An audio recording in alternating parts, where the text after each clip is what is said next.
Salut à tous, c'est Vic, j'espère que vous allez bien, bienvenue dans cette nouvelle review d'anime en Blu-ray. Aujourd'hui, Tales of Zestiria, The Cross, parce qu'on dit pas The X, hein, bien évidemment.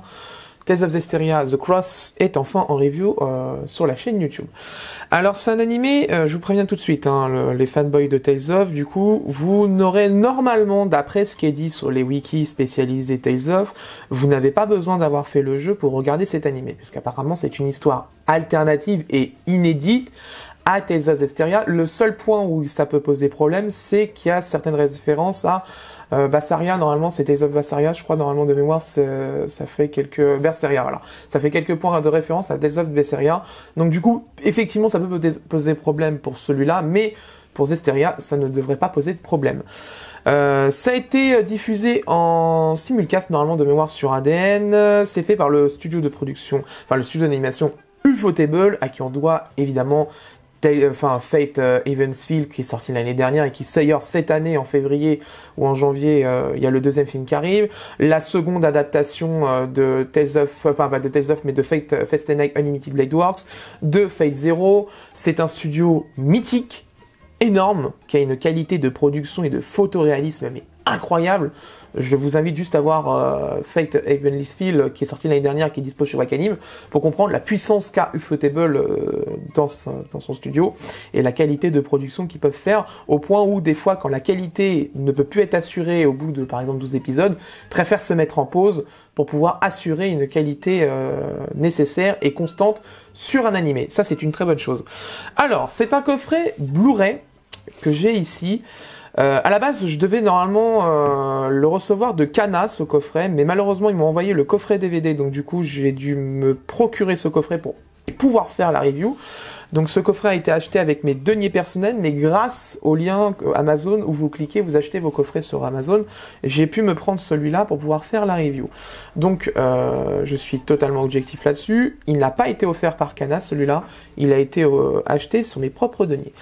Donc c'est un coffret format classique, comme d'ailleurs fait...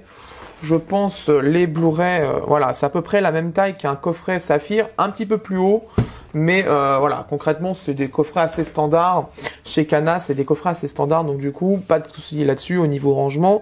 Ça devrait plutôt bien le faire. Une magnifique illustration devant en full, avec le logo de la série, le perso principal de la série, sur la tranche. On voit le logo de la série, le logo Kana, on voit qu'il y a un livret ici, le logo de Blu-ray, il y a 3 disques apparemment. Derrière, comme d'habitude, flyers, derrière se cache une illustration bien évidemment, logo de la série, la phrase d'accroche, le résumé comme d'habitude, une photo d'illustration du contenu du coffret, donc ce qui inclut l'intégrale de la saison et la saison 2, 3 Blu-ray disques, 26 épisodes, un livret inédit de 64 pages, bonus, un OAV inédit, ça c'est plutôt cool. Et donc du coup, bien sûr, évidemment, il le rappelle, c'est disponible en SVOD sur ADN. Au niveau des caractéristiques techniques, alors comme d'habitude les caractéristiques techniques ça vaut ce que ça vaut parce que des fois ils sont mensongers, notamment par exemple sur Boruto, j'ai des soucis avec justement, c'est pour ça que c'est toujours pas arrivé. Donc c'est un Blu-ray, c'est des Blu-ray double couche qui ont été utilisés, c'est un master haute définition, donc c'est le master japonais qui a été utilisé. L'encodage était en H264, format 1,77 en 16/9, 1901 par 1080. Bonus épisode inédit de 44 minutes, sont 5 points, ça c'est plutôt intéressant. 26 épisodes de 46 minutes en audio DTS HDMA, parce que du coup ils peuvent pas mettre le MA. Il y a la VO et la VF et les sous-titres français, donc il y a une VF dedans, ça c'est plutôt intéressant. C'est disponible chez Kana pour une quarantaine d'euros, comme d'habitude vous avez un lien dans la description pour acheter au moins cher, c'est-à-dire sur Amazon, avec évidemment, si votre coffret est endommagé pendant le transport, un retour colis favorable au client, c'est très important, parce que je vous rappelle que si vous achetez à la Fnac, par exemple, et que le coffret est endommagé, bon courage pour vous le faire échanger, ça m'est déjà arrivé. Magnifique illustration à l'arrière, quand on enlève le flyers, rien dedans, enfin, rien derrière le flyers, il n'y a pas un billet de 500, qui va disparaître d'ailleurs au passage. Magnifique illustration, franchement très jolie. Dans l'ensemble, le coffret est plutôt très joli. Franchement, c'est un design plutôt efficace. Là-dessus, Kana fait des coffrets plutôt design, à l'exception de Boruto où j'ai quelques réserves dessus quand même. Donc voilà. Donc on a le livret, plutôt joli. Voilà, donc ça c'est illustration recto verso. Le digipack contenant les disques. Alors on y va. Ah, bah déjà ça commence. Il y a un disque qui s'est barré. Donc vous voyez, c'est pour ça que je les unbox toujours en direct pour savoir ce genre de surprise. Alors, on a la liste des épisodes ici. Il y a l'épisode 0, le prologue, jusqu'au 25, donc ça fait 26 épisodes en tout. Et voici les disques avec les illustrations derrière. Hop, voilà, donc c'est plutôt très joli. Hein. C'est vraiment un digipack plutôt bien. Hein. C'est du même acabit, enfin du même gabarit que celui de comment ça s'appelle, No Game No Life. Donc voilà. D'ailleurs, il est un peu plus haut celui-là que No Game No Life. Hein. Je préfère vous prévenir si vous voulez vous prendre une comparaison que vous avez déjà. Moi, je vous dis, celui de No Game No Life est moins haut. Donc faites attention quand même. Là, vous allez le ranger. Donc un très beau digipack avec les illustrations de derrière. Très très joli. Très belle illustration. Voilà, c'est plutôt joli. Voilà. Très joli. Bah écoutez, c'est plutôt sympathique hein, quand même, hein. Franchement, c'est niveau design, après, j'ai pas trop de problèmes avec Kana, c'est vrai que là-dessus, j'avais des problèmes avec Kazé, c'est vrai, maintenant c'est réglé, ça y est, il est en fin temps d'ailleurs, c'est réglé avec Kazé, mais avec Kana, j'ai jamais eu trop de problèmes avec les designs des coffrets, là-dessus, ils ont toujours eu de bon goût. Le livret, avec un résumé de la partie 1 de la saison, donc c'est plutôt pas mal. Chef projet Nabil Alouache, je crois que c'est lui que j'attends... J'attends en réponse pour Boruto, mais j'ai toujours pas de réponse, donc du coup c'est assez inquiétant. Design des personnages, très intéressant, le design des personnages dans toute leur couture. C'est plutôt pas mal, avec le doubleur en photo, ça c'est plutôt bien. Donc on sait exactement qui double qui, avec sa signature évidemment, putain c'est pas mal ça. Ça c'est vraiment sympa. Papier, le papier, c'est pas du brillant, mais c'est pas non plus du papier recyclé, c'est un papier entre les deux, c'est un grain plutôt sympathique. En toucher, ça va, c'est plutôt agréable. Donc design des personnages avec la photo du doubleur. Les personnages de Tales of Berseria. Ah ben c'est pour ça que je disais justement que ça faisait référence à ça, c'est parce qu'il y a des personnages dedans. Donc du coup, on reprend les persos, toujours la photo du seiyuu qui est juste ici. L'interview, ah bah voilà, ça c'est quelque chose qui me fait plaisir. De l'interview du staff japonais. En l'occurrence, là c'est qui? C'est le producteur exécutif, scénariste en chef, directeur du son et de la musique, et la personne qui s'occupe du storyboard. Donc ça, voilà, on a quand même du beau monde quand même. On a une interview de Flo, qui est d'ailleurs le groupe qui fait l'opening de Tales of Zestiria and the Cross. C'est plutôt pas mal, belle interview, les illustrations. Donc voilà, donc on va le mettre comme ça parce qu'elles sont comme ça. Donc voilà. Ouais, c'est plutôt mal. Ça aurait pu être en carte postale. Je vous l'accorde quand même que là, ça aurait pu être en carte postale. Après, en carte postale, je pense que ça aurait pris plus de place en épaisseur dans le coffret. Ça, je vous l'avoue. Donc effectivement, ça aurait pu poser problème. C'est bien, c'est qu'ils mettent la source et de où ça a été utilisé, l'illustration et qui l'a faite exactement. Donc ça, c'est plutôt bien. Hop. Donc voilà, donc il y a aussi les félicitations de l'équipe. Tout d'abord, bravo pour cette adaptation en animé de Tales of Zestiria The Cross. Quand j'étais enfant, lorsque je faisais un jeu, j'attendais le roman dérivé. Ouais, donc voilà, c'est vraiment pour féliciter. Partie 2, personnage de la saison 2, donc évidemment, on va voir... Par contre, ça c'est un peu... ça allait pas passer. On reprend le même visuel que la saison 1, c'est un peu triché quand même. Bon, ça c'est pas trop grave. Je peux les comprendre là-dessus quand même, parce que s'il n'y a pas grand-chose qu'ils ont reçu en matos pour la saison 2, ça va être problématique de faire un livret suffisamment épais. Interview, par contre ça c'est bien, interview pour la saison 2, c'est plutôt cool. Ouais, de la bonne interview, traduite et tout, c'est plutôt bien, c'est très très bien. C'est bien. Très très bien. Donc là, on a l'interview des personnes qui ont fait l'opening et l'ending, du staff japonais, le chara design, etc. Bah, c'est plutôt pas mal. Donc on a quelques illustrations, par contre, moins d'illustrations pour la saison 2. On a un dessin, je crois, ce qui est illustration Mitsumi Inomata, pour le studio Bandai. Ça a été fait à l'occasion de Anime Japan 2017, ce dessin, c'est d'ailleurs marqué ici. Vous voyez, c'est marqué là, ça a été fait à l'occasion d'Anime Japan 2017, mise au point s'il te plaît. Ça a été fait à l'occasion d'Anime Japan 2017, magnifique dessin, très joli. J'apprécie les dessins comme ça, juste en contour, etc. C'est plutôt très sympa. Et ça, c'est une illustration de Ufotable à la fin de la série. Très joli. Magnifique coffret qui, pour le prix, franchement... Je pense que y a beaucoup de coffrets à ce tarif-là qui ne font pas mieux. Vous allez me dire, oui, c'est pas pareil. Dragon Ball Super, l'édition standard, c'est pas non plus l'apogée hein, quand même, hein, je préfère vous le dire. Heureusement que l'édition collector est vraiment là pour rattraper le coche, parce que sans déconner, l'édition standard, moi je me demande comment AB peut oser sortir un coffret aussi maigre quand même, enfin franchement. Donc, c'est un coffret qui, moi je vais aller tester et regarder, j'ai vu la série en simulcast en SVOD sur ADN, parce que je l'avais pas vu pendant sa diffusion du coup. Je vais aller le regarder en Blu-ray.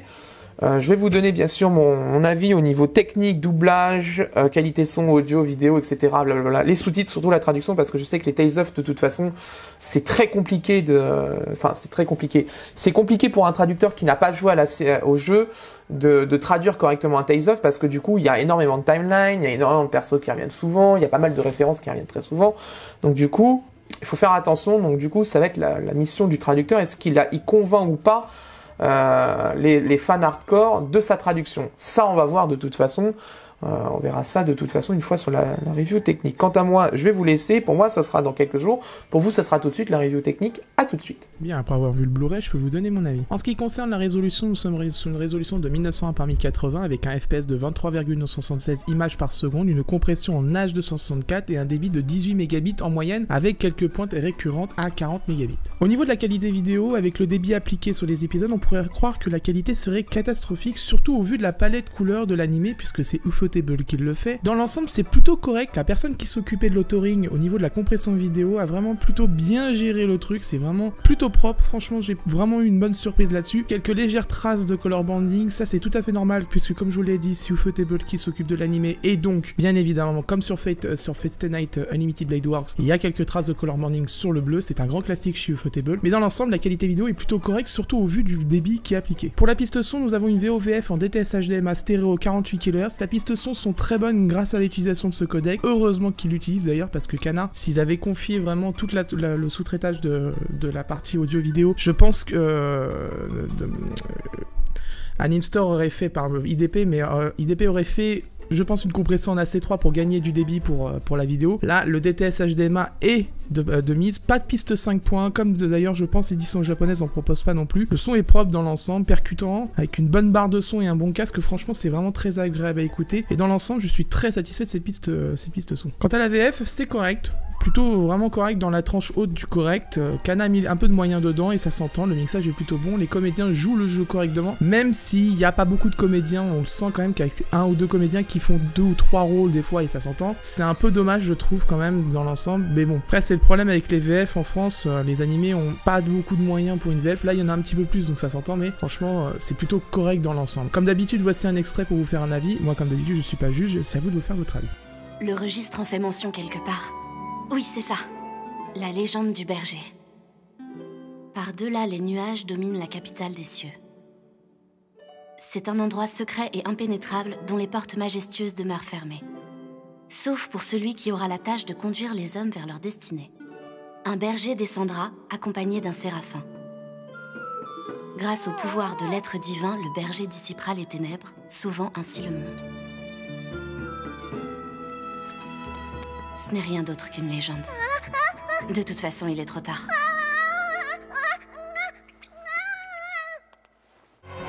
Jamais je n'aurais imaginé de tels vestiges.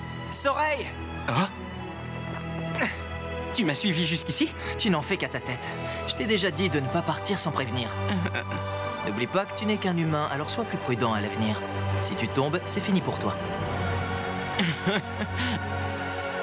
En tout cas, ça valait la peine de venir.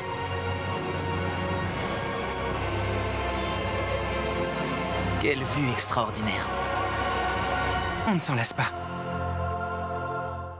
Au niveau des sous-titres, c'est la traduction de ADN qui est réutilisée dans cette édition Blu-ray. Elle a réussi quelques petites corrections pour les divers petites coquilles qui étaient disponibles pendant la diffusion SVOD. La traduction est plutôt bonne dans l'ensemble, sans être un gros spécialiste de Tales of. Je n'ai pas vu d'énormes incohérences avec les sous-titres et la VO. Franchement, pour les fans de VO, ils peuvent se réjouir. Le travail est plutôt bon dans l'ensemble, donc je vous recommanderais quand même cette édition en VO, bien sûr, en VOSTFR, qui est plutôt bonne dans l'ensemble. En conclusion, je vous recommande Tales of Zestiria The Cross en Blu-ray, parce que tout simplement, c'est un bon animé déjà de base. Il a une réalisation impeccable parce que Ufotable a vraiment pris le soin de faire cette série. Le travail est plutôt bon de Kana dans l'ensemble, les sous-titres, la VF bien qu'elle est juste correcte dans la tranche haute du correct, c'est plutôt pas mal quand même. Le coffret est plutôt bon, franchement, et au prix où il est proposé, c'est-à-dire une quarantaine d'euros en moyenne, c'est un très bon prix pour une vraie intégrale parce qu'il y a l'OAV dedans, donc je vous le recommande chaudement. Bien sûr, bien évidemment, si vous souhaitez acheter ce coffret, il y a un lien Amazon dans la description qui vous permettra d'obtenir directement ce coffret au meilleur prix. Voilà, c'est la fin de cette vidéo, j'espère qu'elle vous a plu. N'hésitez pas à lâcher un énorme pouce bleu, de vous abonner à la chaîne, d'activer les notifications avec la petite cloche et bien sûr de partager la vidéo sur les différents réseaux sociaux, Facebook, Twitter, Instagram, où vous voulez, les groupes Facebook, ce que vous voulez, du moment que vous avez le droit. Pour les groupes, vous pouvez la poster. Prochainement, il y aura normalement Mob Psycho qui va arriver.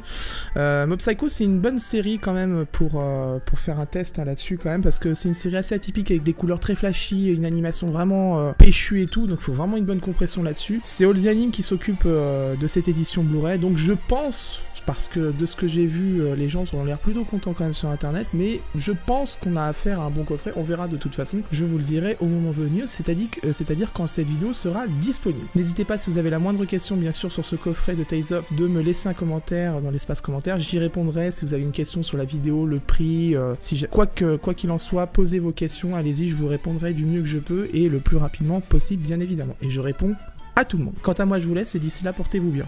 Ciao.